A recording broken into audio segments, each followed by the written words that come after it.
tikamabwera pano kufotokoza nkhani zimakhala ndumbo. Advocate against suicide kumana mwatamika.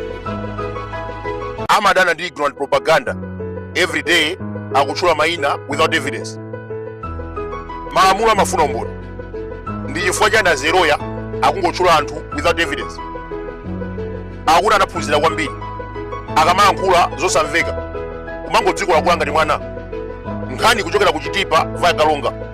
Akungozungulira komweko alowere kulumpi no direction. Namandevu, wisdom is superior to education. Olota khala ndi degree 100 without wisdom you are useless. Education increase professional competence. Wisdom imathandiza munthu kupanga zisankho zabwino. Iweyo ndi chitsiru ulibe chilichonse. Teye kumangokhala kupempha pa social media. Tikaire ndalama tikathani katakati. Amene anakuza kuti corruption imathesedwa ndi ndalama ndi ndani? Can you explain how money will use to fight corruption? Just a reminder, Bakiri News TV inalimbana ndi MCP zaka 5 without asking donation. Zoma kupanga na mandevu wamepha ndalama pa social media ndi money laundering. Zana matutu wa Bushiri 2026 Iron Man Conference. This fucking lawyer amena kuti kukambirana za chuma without ACP and financial intelligence is money laundering.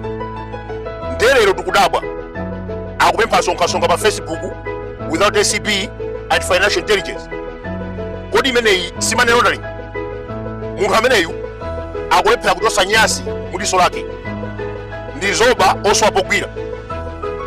Anamuchosa ntchito kumbeta ndi company. From there anamuchosanso kushango. Akunena anzake pa nkhani yozembesa misonkho. Kodi yeyu anapereka fizi ku Malawi Law Society? Ngati akulephera kulipira fizi 2 years angapereke sonkho kwa MRA?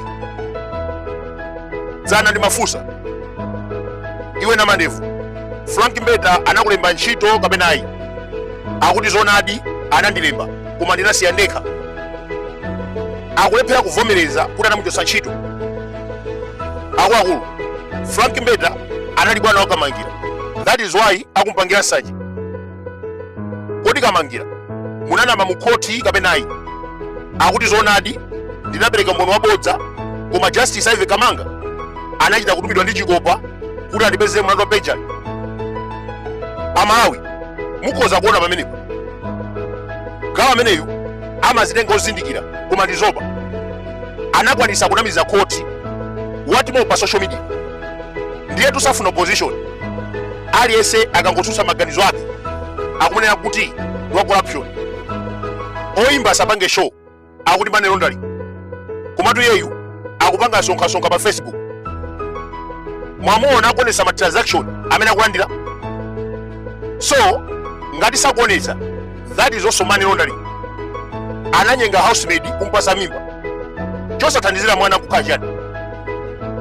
Gawo ameneyu sanawinepo mlandu ku court chifukwa amangoyankhula zinthu without evidence.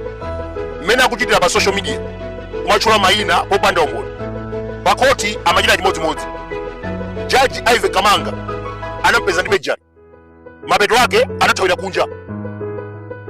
Kodi ngati dziko tikuphunzira chani pa nkhani ya Alex Kamandevu Zoba? Degree simachosa uchitsiru. Chiloya cha ndevu chinabwera housemaid kubereka mwana nkumalepheraso kuthandiza. Namandevu ameneyu anabwera lokumbakumba chifukwa cha matama ofuna kumatamika. Pali mwambi amene akuti maphunziro ndi ku sukulu, wisdom ndi chibadwa. Akuluakulu, history is the best teacher. Paliwina amaika TV ya Mulusi nkumaika kanyimbo kake ka sports kumanyuza bantu titi kanyimbo mukazi wenyewe zati kangombo tukupezana tukufufuzana taitana zathu amaiko ena utabwere azati thandize mena magwira athu amenewa.